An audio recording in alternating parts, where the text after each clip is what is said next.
Good evening, everyone. I'm Kristen Baldwin from Entertainment Weekly, and I am very pleased to welcome Susan Kelechi Watson.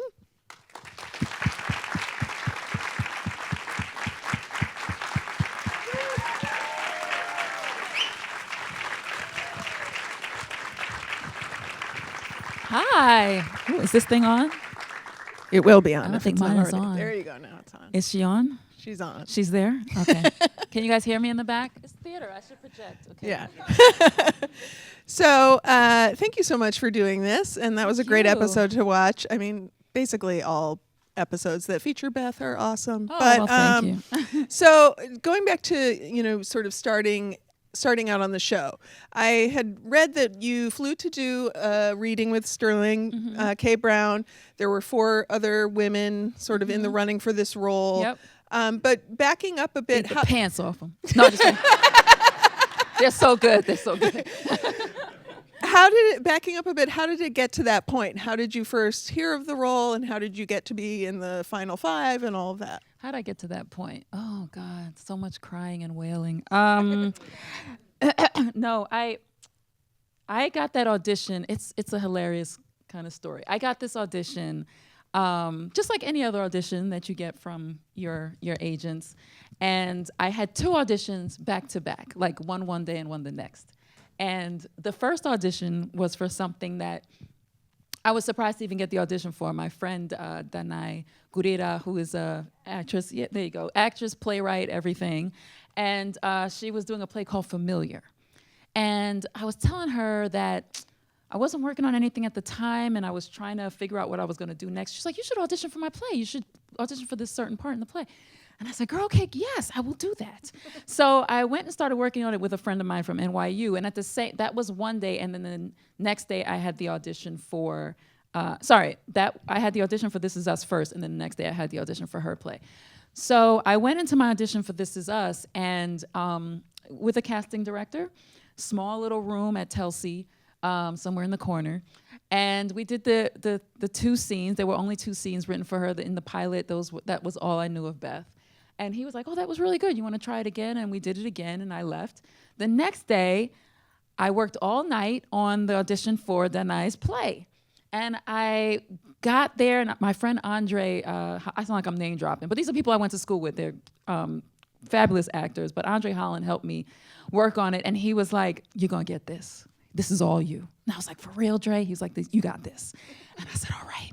So I went in with like confidence, and I'm thinking, I walk into that room, and when I tell you that audition was so terrible, it fell flat on its face, and I knew it while it was happening, and there was nothing I could do to save it. I don't know if anybody has had that moment where, like, you know what I mean? And you trying something, and then nothing is working. And here's the worst part. Like, there's a part where the woman in the scene takes her drawers off and, like, throws it. And I thought my audition was going to be so popping that by that point I could take the drawers off, and it would be effective. I did that on top of it being bad, and I'm just like, oh my God, why is this so bad? So I left, and it was one of those things where I called a friend hoping that the friend will tell me that it wasn't that bad, because, and so it was bad. And then I called Danai later, and I said, girl, I don't know what happened. I'm so sorry. Expecting her to be like, it was okay. She was like, yeah, girl. It happens, And I was like, I don't know. I felt sick earlier. Just coming up with things. And then she said, you know what? God probably has you. You're going to book a pilot or something. Don't even worry about this play. And I said, maybe, but man, beep. I get a beep on the other line. I click over. It's my agents. Yeah, so they're putting a pin in you for this untitled Dan Fogelman project. I was like, all right, cool. Click over to the night. Girl, I don't know where this went wrong. Where did we go wrong? And for a week, because I just felt so bad about it. And meanwhile, they're like, oh, we really want to see you for this Dan Fogelman pilot. And I was like, yeah, okay, but I can't get over this other thing. And so I went back again, and I went in to see John and Glenn, who are amazing executive producers, and they direct on the show. They're a team, and they work with Dan on Crazy Stupid Love.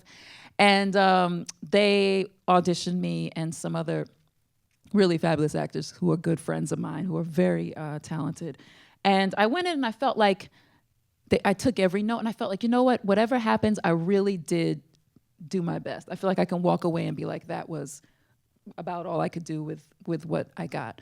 And I remember looking them up on Google and looking into their faces and saying, they would hire me. They look nice. They would hire me.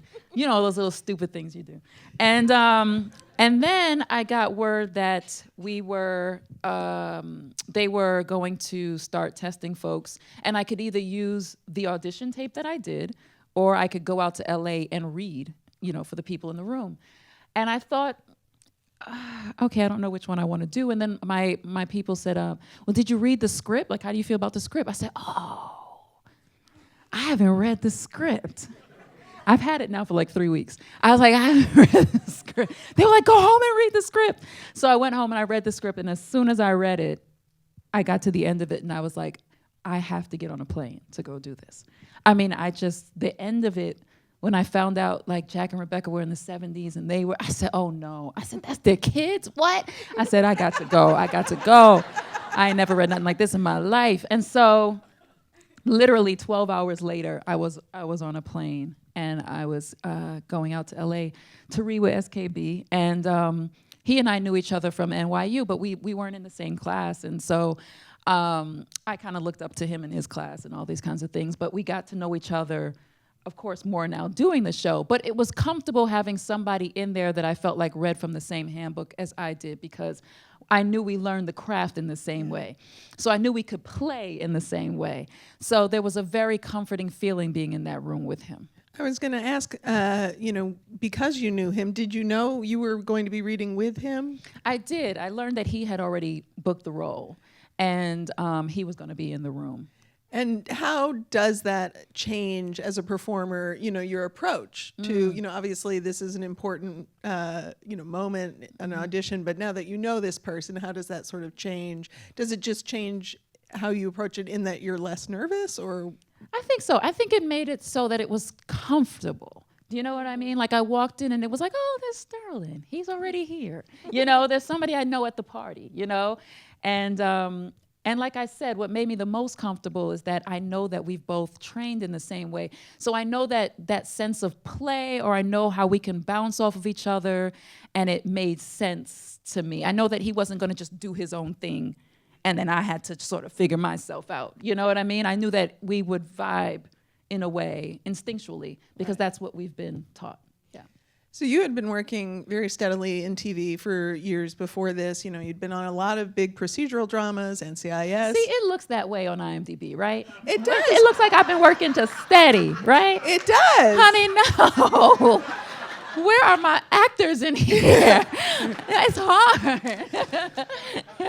I can rephrase. But I appreciate. I appreciate that it looks like that, though. But you it had impresses done people. A lot of different TV roles, including 2 different characters on Law and Order, Law and Order Trial by Jury, NCIS Numbers, and those are very different types of shows than something like This Is Us. And I'm interested in, like, as a performer, how even auditioning for a show like a character-driven drama versus auditioning for something like NCIS, where you're playing, detective whatever, or how does that?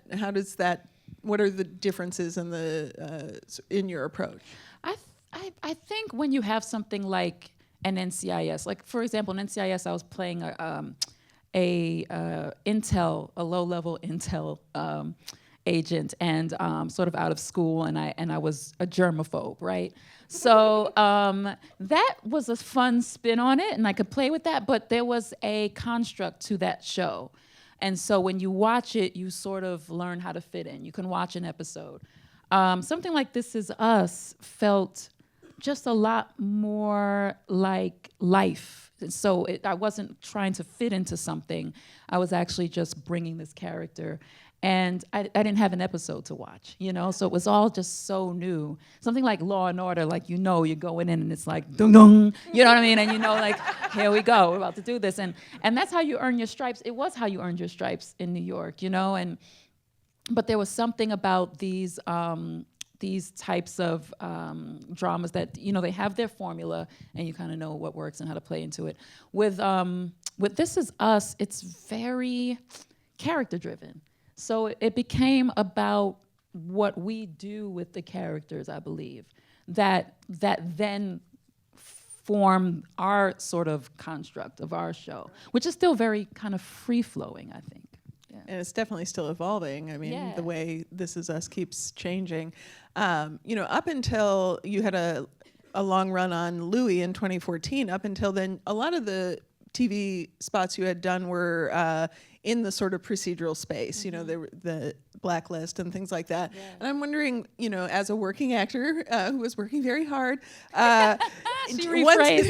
once you're in that space, do you find that it's hard to sort of get out of the procedural, you know, arena, or how does that work? Because, you know, casting agents and things, they find you and they know you can do this type of role. Yeah. Which is probably a blessing, but it's also probably there's some degree of feeling like you're stuck in this one arena. Yeah, I think for me, just being a New York actor, and at that time, you know, whatever was shooting in New York, you kind of want to be on. But you have to be mindful of what's happening in your career if you don't want to get typecast into something.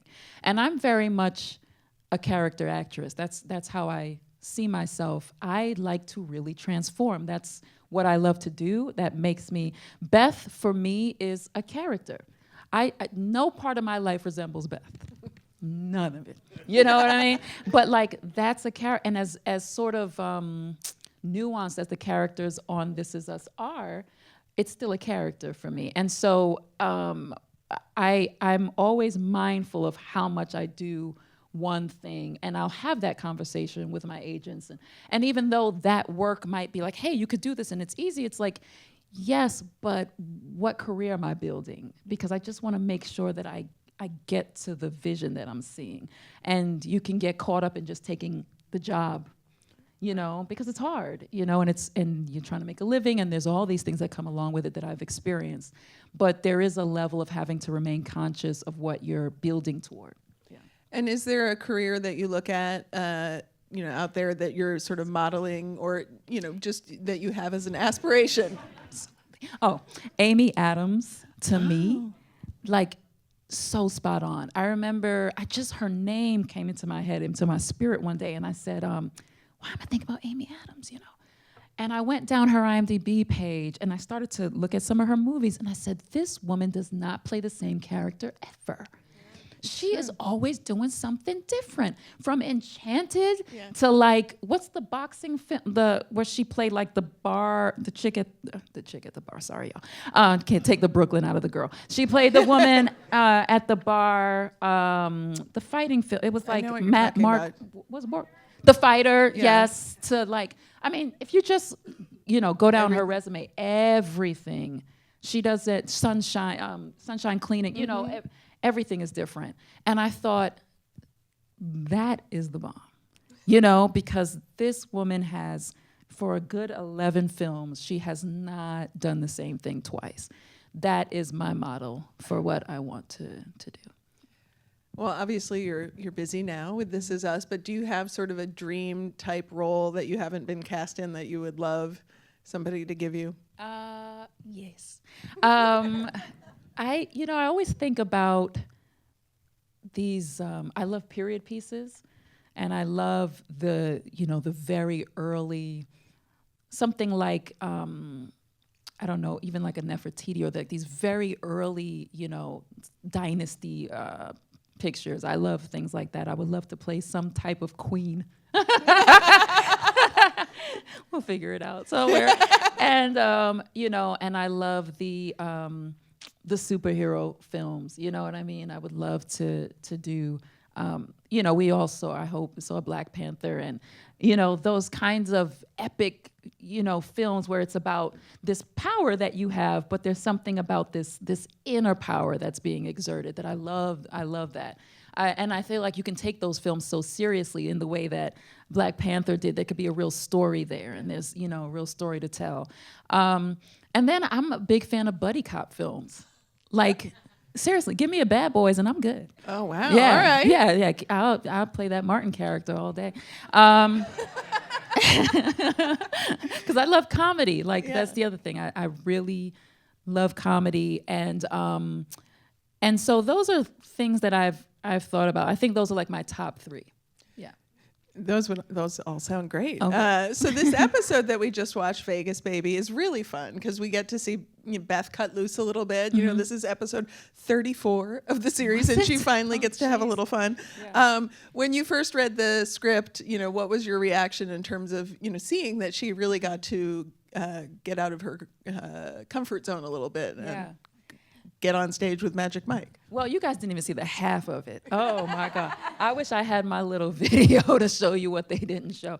Like Magic Mike, he descends upon me, right?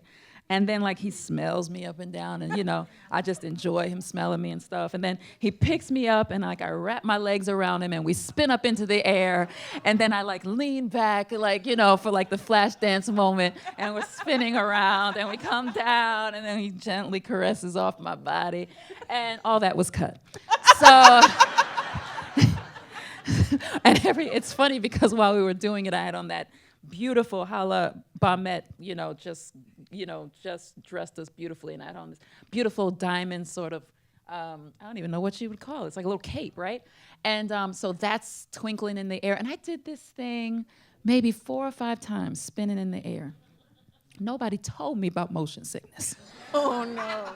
So at some point, we descended. This may be about the 5th time because I practiced it first, and then we like shot it, and we laid down, and I got up, and then I laid back down, and I said, I'm just gonna lay here, and then SKB saw it. He came up to me and said, "Sue, you all right?" I said, "No, I don't think I am." And he said, "What happened?" I said, "I don't think I feel well." And he said, "Okay." So we got some folks came over, and I got Dramamine, and so I'm in the back, like laid out.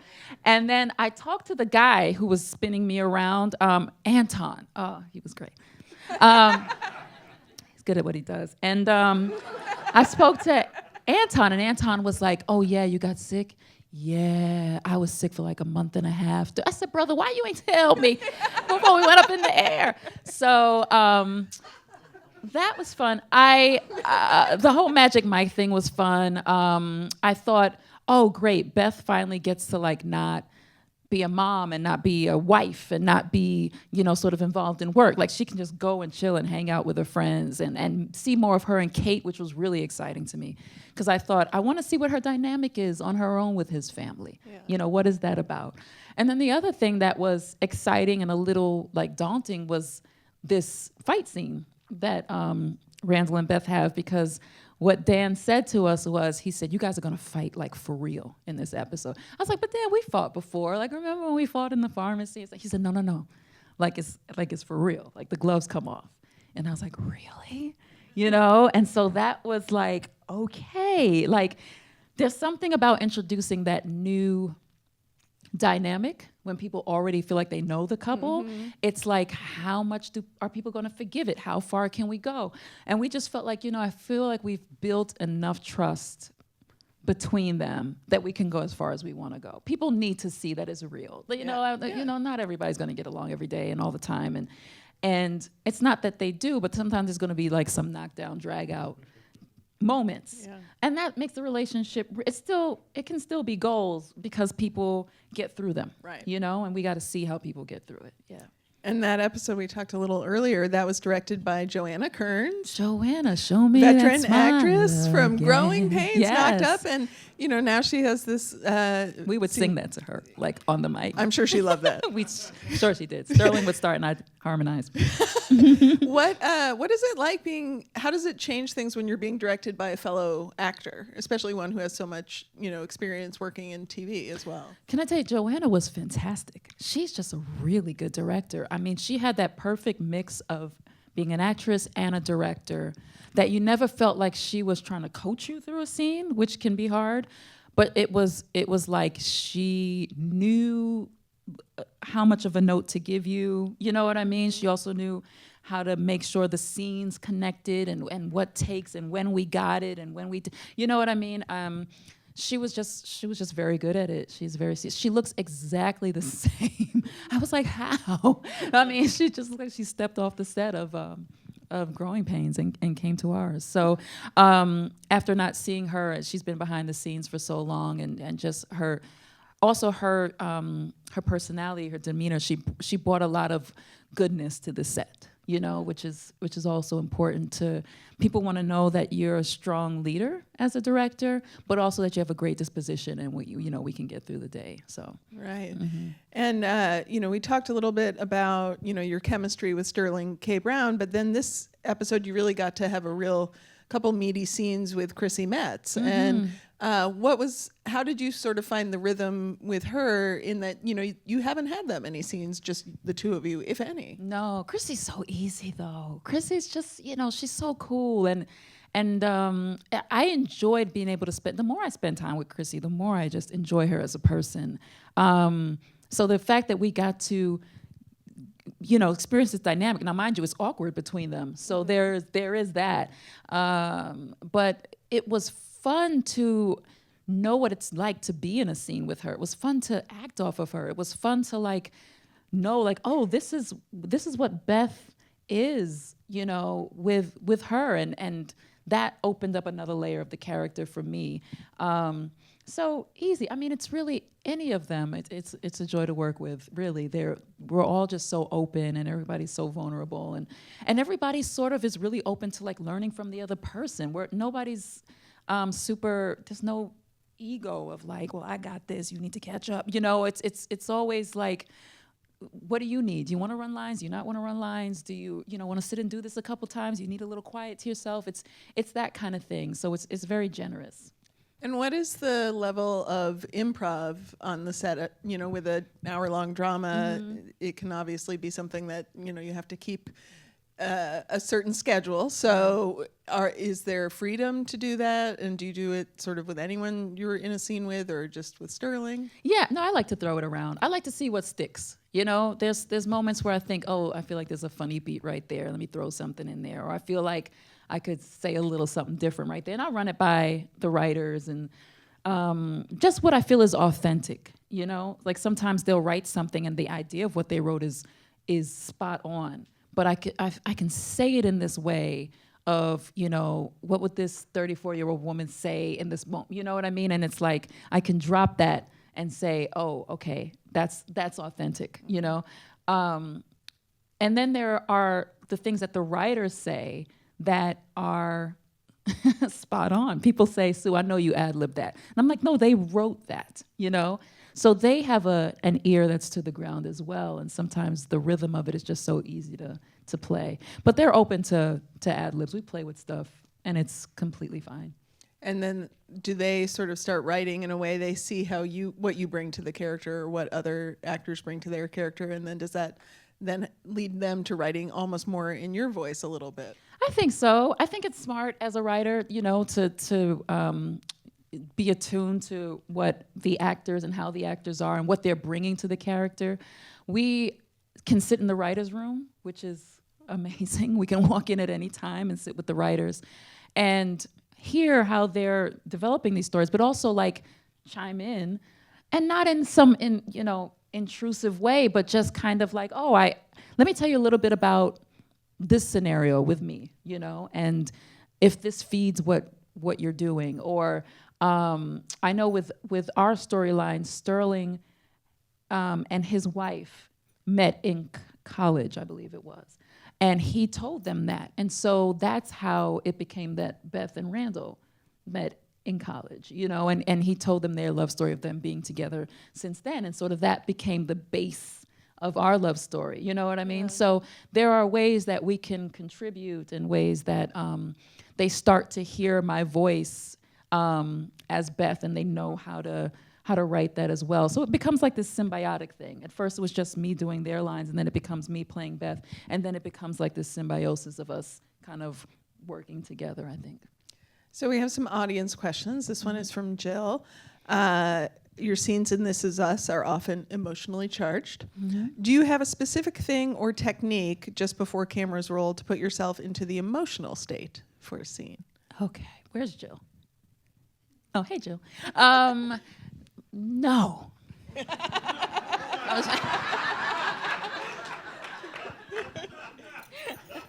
I am like the worst. I am like, most of the time, I don't like to start acting until like the camera starts rolling. And I don't know why that is. I'm not super method, you know, like one of the people who walk around and if they're angry in the scene, they just backstage, like, what? You know? It's like, I'm not gonna do that. I'm also like, if something's super emotional, if we're staying in it and we're going right away, I'll stay in it. If not, I'll drop it and then let it be something new when the camera comes back on. I don't know, there's something about the flow of life to me that is so unplanned sometimes. I almost feel like the best thing to do is let it flow and like let it breathe in the moment. I may not cry in the same place. I may not cry. I may hear him differently. And I'd rather have that opportunity than be premeditated in some way. That's how I feel, what works for me. Mm-hmm. And then give the scene a chance to have some different type of life. Maybe there's something I did not know. But in that moment, I discovered it, and it's like, oh, I didn't even know that was under there, you know, because I don't want to superimpose how I think this is supposed to go. So oftentimes I don't. I do just kind of drop it. And then I want to listen to my partner. I want to know, what is he bringing? What is she bringing? How does that change and affect me? And let that happen in the moment. So it does just feel like life is happening. I think this show is very specific to, it lends itself to that kind of thing. Right. Yeah. I read an interview. You said 1 month before you booked this pilot, you were thinking about giving up on acting, moving to Canada, opening a coffee shop. Yeah. I was going to work in the coffee shop. Sorry, I wasn't that ambitious.